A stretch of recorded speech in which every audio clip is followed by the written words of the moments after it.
All right. Happy day to you. This is Mr. Eek, and I'm at the River House, of course. And today is the beginning of the next phase of the lunar cycle. So we call this one, Oh Shit. I said yes, now what? And really, if you look at it, if you just back up for a second and you say, you know, all of the things that my heart desires, the ways that I feel like I want to go in my life, the only thing between here and there is simply my perception, your perception. And the perception of what you're not seeing clearly is rooted in a form of internal resistance. And that's okay. That's what we are as human beings. We have this life that we're here to experience, to remember ourselves as the spark. That's our whole purpose here. It's not to be an accountant or a lawyer. It's not to do this. It's not to do that. It's to be in your heart, to know yourself as divine. It absolutely is.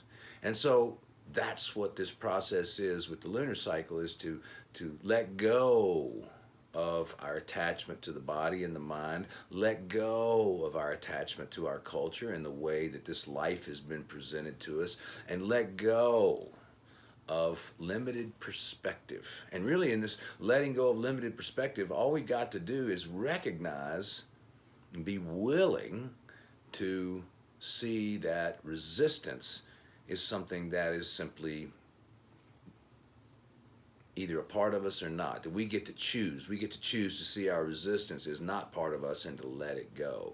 Most of us believe the resistance that we bump into as being real, is simply a figment of our imagination that the ego has grabbed onto and presented this case to keep us in suffering, to be quite frank with you. So our intent is to remember the spark. And the reason I bring all this up is because the entire purpose of the lunar cycle is to manifest by negative space. Manifest by negative space. We're letting go of these outdated, old, darker, denser perspectives, feelings, emotions, whatever. We're letting them go. And when we do, what happens is when we let go of the denser, darker aspects of ourself and around our heart and clouding our mind, and what happens is things rush in to fill the space. And we get to choose which of those things we engage in. Always are we going to be challenged. Always are we going to be blessed. And it's really just how do we choose to do that. So the moon, you'll notice now the moon on the graphic here has gotten a little bit bigger. So what's happening now is that the light of the moon, the light of the sun on the moon, represents our growing resistance to the intentions that we set on the new moon. So oh shit, I said yes to these intentions. Oh shit, I said yes to my life. Oh shit, I said yes to my purpose. Oh shit, it's okay. Let the resistance be what it is. Welcome the resistance. And that brings us to the essence of this 3 day period, which is willingness. Willingness. Willingness. Willingness. So this is guideline number one.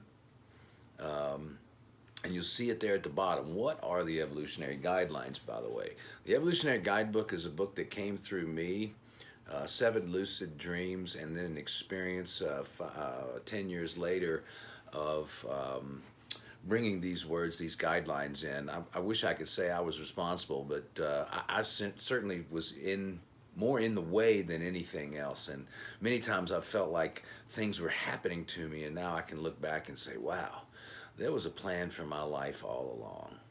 Wow, there's a plan for my life all along. And we're much more powerful than we give ourselves credit for. And that's really the purpose of this class. Not to find the power that we can identify with the ego, not the power over, not the power to, needs to be recognized or any of the rest of it. But a power that connects us to the divine nature of all things, that allows us to step into our gift and our purpose and live our mission in life. Live our mission in life. So to get there, we've got to slow down. A lot of times what happens is we set a goal and we start the lunar cycle and we're all ready to go, go, go, go, go, go, go. But that's exactly the ego's game. So what we've got to do is just back out a little bit, slow down. So the action is slow down this 3 day cycle. And evolutionary guideline 1 is allow life to come to you and act from intuitive feeling. Allow life to come to you and act from intuitive feeling. So what happens in this, and I put a link at the bottom of the page and you'll see this little icon there. You can read guideline 1. I'm not going to read it to you today, but what it does is it redefines the law of attraction for us as something that's naturally occurring, always in play, and we don't really even have to monkey with it at all. And so this is the real excitement. Most people see the law of attraction as bending their mind, bending their feelings, bending their will to get what they want. I'm not saying it doesn't work. It actually works amazingly well. We've created fantastical things on this earth, but the problem is we're creating with the mind, and everything that's created with the mind must come tumbling down because it's not real. We're in a world of entropy. So the things that last are created from the heart. The things that last are created from the heart. And the heart and the spark, by the way, are one. So this goes back to remembering the spark. The spark that's right in the center of our entire spiritual being is holding together with incredible intelligence every molecule that makes up the body. Okay? Everything is being held together. And when that spark leaves, phew, his body starts to fall apart. I mean, just sit with that for a second. Wow, there is something inside of me that is holding me together, that allows my fingers to do this, and for me to see myself, for me to dress in clothes, for me to teach a class, for me to have a thought and get it out in a voice, and to put it on paper, and then to transmit energy and have people participate and be awakened themselves. I mean, it's an unbelievable, fantastical, incredible thing that this spark is who we really are at the base level. So that is the divine. That is the infinite. That will never change. It will never go away. And the spark unto itself doesn't know anything except I am. I am that I am. And that spark has such magnetic force holding all this together. But here's this trick.